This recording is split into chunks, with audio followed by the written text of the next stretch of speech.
Mom Donnie! Come and get them!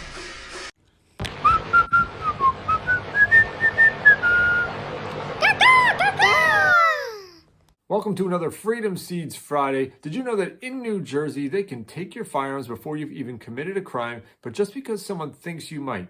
No trial, no conviction, no due process, and just like that, you're disarmed. So guys, stick with us till the end, and we're going to let you know how these red flag laws could disarm you at some point in the future.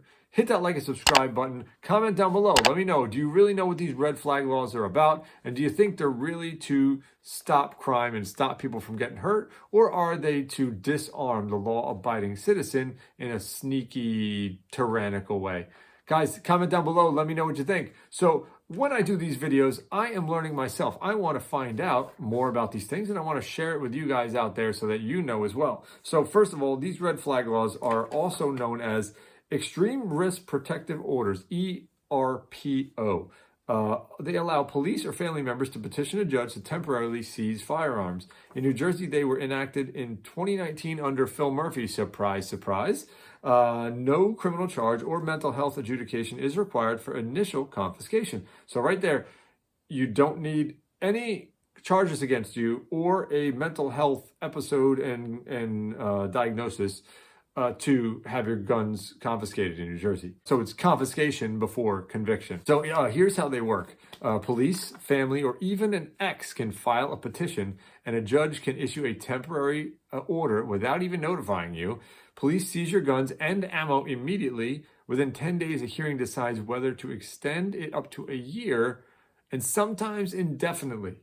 So no jury, no evidence, just a judge. That's it. And you have now been disarmed because someone thinks that there's a possibility that you'll commit a crime. It violates the Second Amendment, obviously, violates the 4th, 5th, and 14th Amendments, the illegal search and seizures, due process, and property rights. And it punishes a thought crime. So if people are thinking things or saying things that somebody else doesn't like, is that now enough to get your guns confiscated from you? Ex-spouses or angry neighbors can use it for retaliation, political weaponization against from anti-gun activists or officials targeting outspoken patriots, and it discourages veterans or citizens from seeking mental health help out of fear, right? So if there's, especially veterans, you know, they go through a lot of stuff, and then they might come back with some stuff going on in their head, you know, and does that mean that you should be taking away their firearms if someone says, hey, my brother who was in Afghanistan, he came back and he's acting a little crazy, I think you should go take his firearms. How are you going to tell a veteran who served in their country that they can now not have the ability to defend themselves?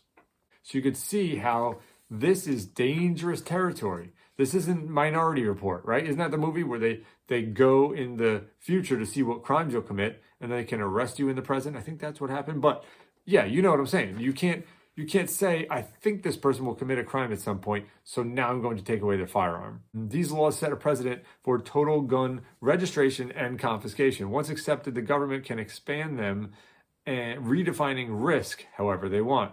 And that's how tyrannical governments always disarm the citizens, right? They say it's for the public safety. It's just for safety. That's why we want to disarm these crazy people. And the ERPOs, the red flag laws, are going to let us know when we see the crazy people so we can just take their guns away. It's time to support the Second Amendment organizations that are trying to fight stuff like this in the courts, like the FPC, and the Second Amendment Foundation and the NRA. You really do have to support these people because they're fighting stuff in courts that we don't even know half the time. Half the time, there's stuff popping up about lawsuits and stuff like that to try and give us our freedoms back. And I don't even pay attention to half of it because there's just so much of it going on, and I'm very thankful that they're doing it. But guys, we have to pay as a Second Amendment country and a Second Amendment community. We have to pay attention to that stuff and speak up about it and vote for the people that are going to be getting rid of stuff like red flag laws. So guys, comment down below. Do you think these red flag laws are just a tyrannical government disguising it as safety? Let me know. Comment down below. Hit that like and subscribe button. Guys, I thank you all for watching these videos. I just, like I said in my last video, I have over 2,000 subscribers and it keeps on climbing. I thank you guys. I love all my Second Amendment Patriot brothers out there, brothers and sisters.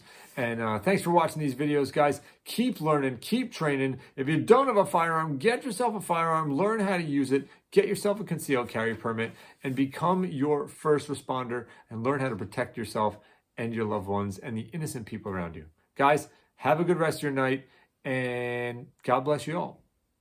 Thank you.